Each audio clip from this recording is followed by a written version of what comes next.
Hello po mga kababayan, kumusta ang lahat? Welcome na naman sa ating episode.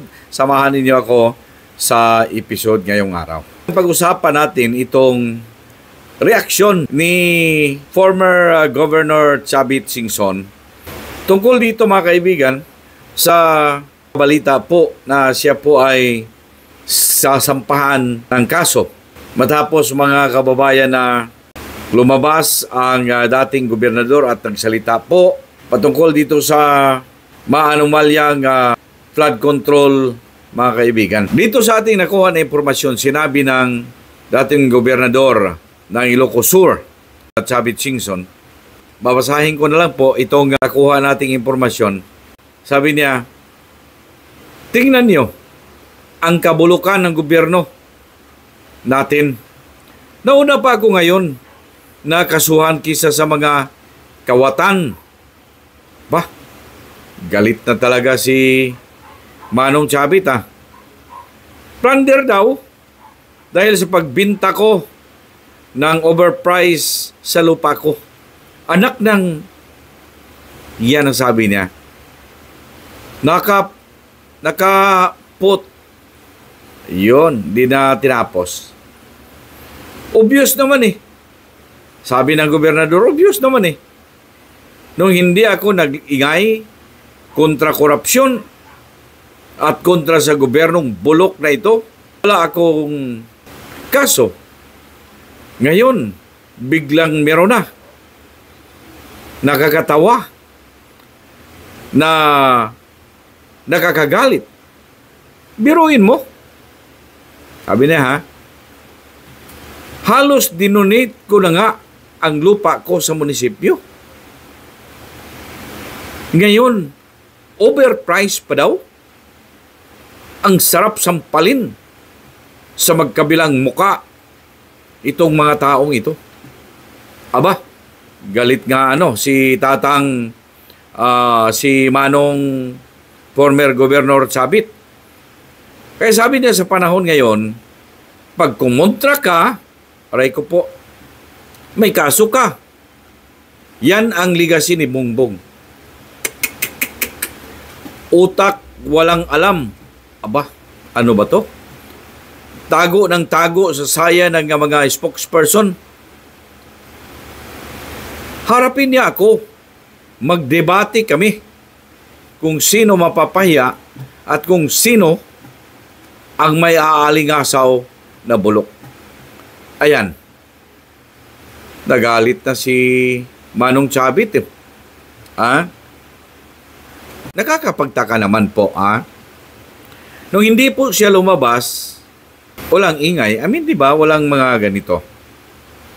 Nung hindi na matiis niya mga kababayan ang korupsyon sa paligid, siguro merong nasiyahan sa mga korupsyon, sa mga kabulukang ito na nangyayari mga kababayan ngayon, ay sila siguro yung mga nasarapan, yung masarap ang buhay ng mga kinurakot nila.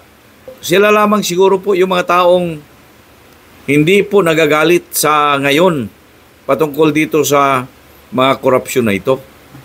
Pero lahat ng tao, mga kababayan, hindi po ako naniniwala na masaya at natuwa sila sa mga pangyayaring ito.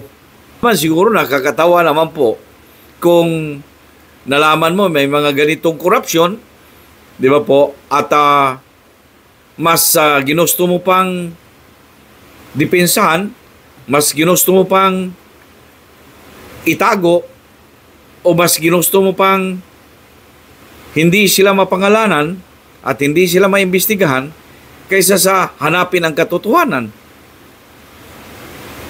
Ano po? Kaya kung mayroong mga tao na mga ganito, sila po yung mga kumbaga may biyaya siguro nitong mga kurakot na mga hinayupak na ito. Di ba po? Si Manong Chavit, sa tingin ko mga kababayan, wala na siyang pake kung ano. May tao bang hindi nakakilala who is Chavit Singson? Kung sa pera, mga kababayan, di naman siguro sabihin wala siyang pera. Pero nakialam pa siya, mga kababayan, ito. Kasi hindi lamang sa kanyang sarili. Narinig ko nga po one time, meron siyang na-interview ata ito sa radyo ba yun o ano ba yun. Nakita ko nga siya, mga kababayan, na ang paglabas niya, mga kaibigan, ngayon, hindi sa kung ano pang gustuhin niya.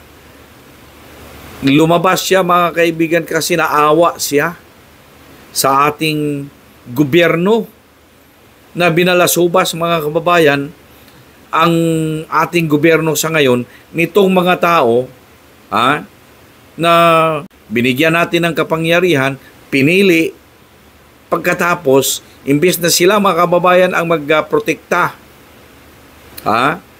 sa mga kung anong meron ang ating gobyerno, ay sila pa, mga kababayan, ang nagnakaw, nangurap.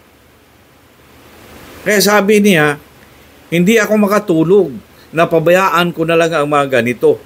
Sa akin, okay na ako, wala akong problema sa buhay. But what about ang nakakaraming Pilipino? Tingnan ninyo, sabi pa niya, nung napakinggan ko siya. Tingnan mo, ang daming mga kababayang Pilipino natin na biktima ng baha. Ang daming Pilipino na hirap pang kumain. Ang daming Pilipino na hirap nga makapag-paaral ng kanilang mga anak. Ang daming Pilipino na hirap nga makapag-pagamot. Yung iba namamatay na lang, mga kababayan, sa kanilang bahay. Kaya, sabi niya, ang concern ko dito, lumabas ako, it is because hindi ko matiis na binalasubas ang pera ng taong bayan. Nung lumabas na ako, ito ang narinig ko sa kanya, nung lumabas ako, na gusto ko man lang sana na tutulong sa ating mga kababayan at para makorek itong kabulastugan na nangyari po dyan sa ating gobyerno, ito na ang inabot ko. Kinasuhan ako.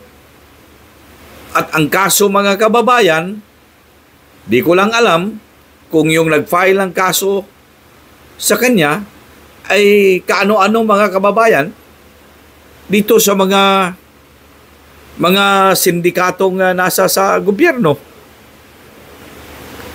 Mantakin mo, sabi niya, mantakin mo, lupa ko ito. Bininta, yes, bininta ko nga kasi kailangan ng gobyerno na merong lokasyon na ganyan.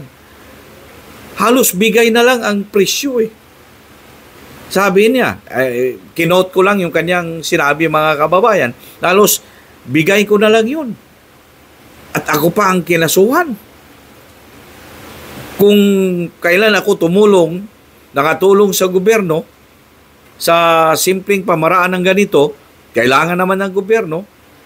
Hindi naman kailangan. Sabi na, hindi ko kailangan naman ang pera talaga para ibinta ko lang yun para magkapera ako. Hindi ko kailangan yun na ibinta ko ng ganyang halaga para magkapera ako. That means to say, meron na siya. Matagal nang may pera siya, mga kababayan.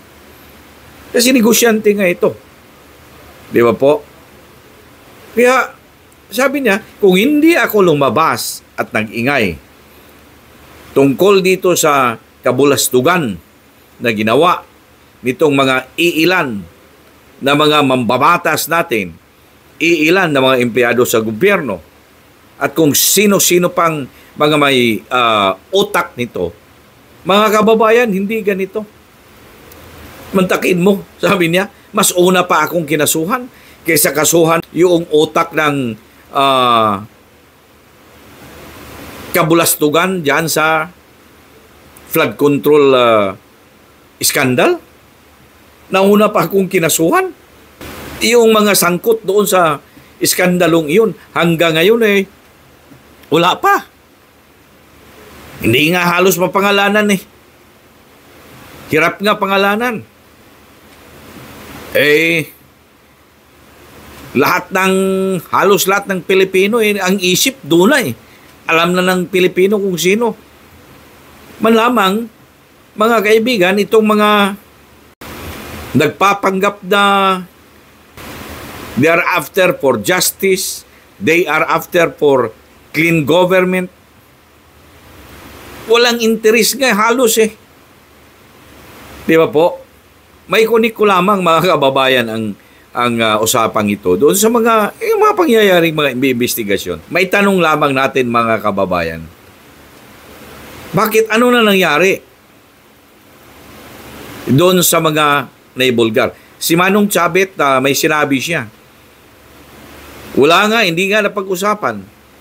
Sa Ilocos Norte pala mga kababayan, ang daming flood control doon na ghost. Ang daming flood control doon na hindi natapos-tapos. Napag-usapan ba yan? Wala po. Ang daming mga bagay mga kababayan na mapag-usapan. Even yung lugar ni former Speaker Martin Romualdez Salete, ang dami doon mga project mga kababayan na questionable. Napag-usapan ba yun? Wala po. Di ba?